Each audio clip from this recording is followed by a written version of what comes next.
Then we had Samuel Shaw, who was backstage with Gunner. Gunner busted him out of the Asylum. This is so stupid. You know what this reminds me of? This reminds me of in WCW, towards the dying days of WCW, when they didn't know what the fuck to do with Ric Flair. They had this 16-time legendary world champion, and at one point Flair was reduced to being committed into a mental institution. Even, remember Scott Hall made a cameo during one of those skits, which was kind of funny because Hall had been off TV for a while. He was dealing with his own demons and probably in and out of rehab a million times. But they did this skit where Flair is in the white robe and he's just in a mental hospital. But then Scott Hall is there. He just makes like a quick cameo and it was never spoken of again.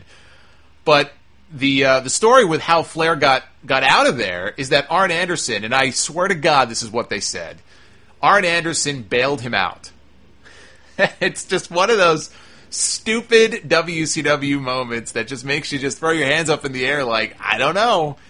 I didn't know you could bail somebody out of a mental institution. I guess if you have the money, you can do it. Because that's what Arn Anderson did to Ric Flair back in the day. So Gunner, I don't think Gunner had to bail anybody out here, but they did release Sam Shaw into his custody. And he's taken a liking to Sam Shaw. He thinks Sam Shaw got a tough break, and he talked about how, he used to be in the Army or he was a Marine. I'm sorry if I'm getting it confused. I'm sure that if he's a Marine, then I'm sure I'm pissing off the Army people, and if he was something else, I'm sure I'm pissing off those people. But anyway, he served his country, and he had friends who suffered from PTSD, and they were committed, and so that was his story as far as why he felt sympathy towards Sam Shaw. At least they tried to explain it. So now he's backstage, and there's Mr. Anderson, and Anderson's like, oh, you got to be shitting me. What's he doing here? And Gunner's like, listen, just give him a chance. He's here. He's better. He wants to apologize, which he does. Anderson's not buying any of it, but Anderson says, you shouldn't be apologizing to me. There's somebody else here that you should be apologizing to. And so they all walk into the locker room. There's Christy Hemme, and Hemme's like, what is he doing here? And Sam Shaw explains that, I just want to say that I'm sorry. I'm sorry for everything I said.